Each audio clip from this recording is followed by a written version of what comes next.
Hi, this is a 1960 Hardinge HLV spindle assembly. I was feeling some goofy clicking from the bearings on my spindle when I would rotate it in the lathe. So I figured I'd take it apart and see what it was. Looks like it was mostly just dried up waxy grease. But in the process of doing that, I was looking for reference information on how to take one of these apart. And you find a lot on the HLV-H, but not a ton on the HLV. I don't know exactly what the differences are. I think there's a different spindle bearing layout, but in general, everything slides off basically from the front here back. Nothing comes from the back forward. This flange is machined into the spindle, and there's really nothing you can do to try to push anything forward. You'll break something. So pretty much from the hand wheel back has to come off. I didn't realize this, but you don't really need to take this gear off other than you can poke some stuff with these gear teeth. This is undersized from the casting in the headstock, so you don't even need to take that off. That's a spanner nut that tensions the bearings in this whole assembly here. So, but just going front to back, just so you know what you're getting into if you're getting into this.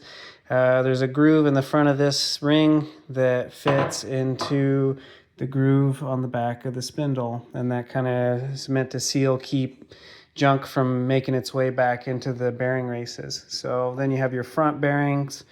And again, I don't know, I think this changes on the different models of HLVs even, but this is a late model 1960 made HLV before the HLVH. And this has two roller bearings, and they're identical. I just have one flipped over, and they sit, there's a way you can see the bearing, the balls really easy, and then there's a way you can't. They sit back to back with the balls, so you can see them on either side, and you can actually see get where this thin spot here actually goes this way, and that recesses into the back of this plate. And that, so when they live together on the spindle, it actually looks, when you first pull the spindle out, looks like that one's shorter than this one, but they're actually the same size bearing. So those are kind of heat shrunk onto this portion of the spindle, and you got to tap those off or get a bearing puller.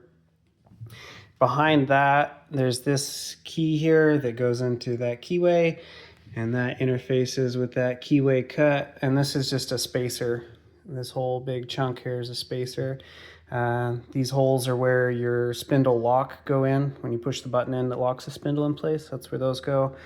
And then on top of that, you have the pulley, the main pulley that drives the spindle. So there's two set screws in this. One of them on mine has a pretty aggressive taper. One of them didn't, but the tapered one goes into that tapered hole. And then you can see the non-tapered one made a little ring mark on the other side of the spacer. And then behind that, you got another set. These are a little bit smaller. Let's see size difference from the front bearings. So these are the rear bearings.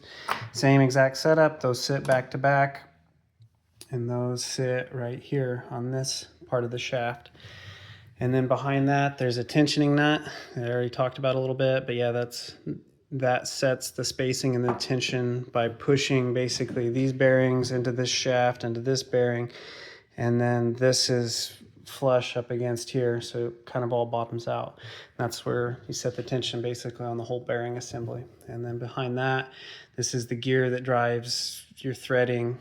So this interfaces with that thread feed gear in the gearbox, and that's held in on mine with a roll pin. I don't know if that's correct or original or not, but that's how mine is. That's probably how I'll leave it. And then on the back side of that, a wavy washer and a flat washer, your hand wheel, that key right there goes into this keyway, into that key cut. And then this is a snap ring, basically, helical snap ring. Goes into this groove that keeps the hand wheel on. And then behind that is your collet closer index deal. So anyway, I figured I'd put this together so you can kind of see what you're getting into. I couldn't find really any good cutaway. There's one or two cutaway, half cutaway diagrams out there on the internet for how all these pieces fit together, but you're looking at half of it and it's ancient and a lot of it's low resolution. So there's some stuff that I've seen with different lathes and different models of trying to push stuff off the front, and that obviously doesn't work. I guess you could leave this bolted to the headstock and push the spindle out, leaving the bearings in place, but I don't know if that's technically correct. Don't know right from wrong. I pushed the whole thing out with all the bearings on it and then just pulled them off afterwards. Let's see, this comes off really easy. This is pretty easy. This comes off relatively easy. It's just plastic kind of tension grabbing the shaft. This came off very easy. You can tap this. Obviously, whoever's owned this before me tapped the hell out of it with a steel punch. That's nice. But you can tap that with a brass punch and unscrew it. It's really not that tight. It's just enough to tension the bearings. These, you need a puller. They come off kind of hard. This may or may not be stuck very hard, but it's got a clearance fit on the shaft. It's not a press fit or a heat shrink fit or anything crazy. So that one you can tap off pretty easy. In my case, this came off very easy, but I was reading on a few different websites that it can also be a pain in the ass. So, and you have to be careful, especially on the right side as it sits in the headstock as you're facing the lathe.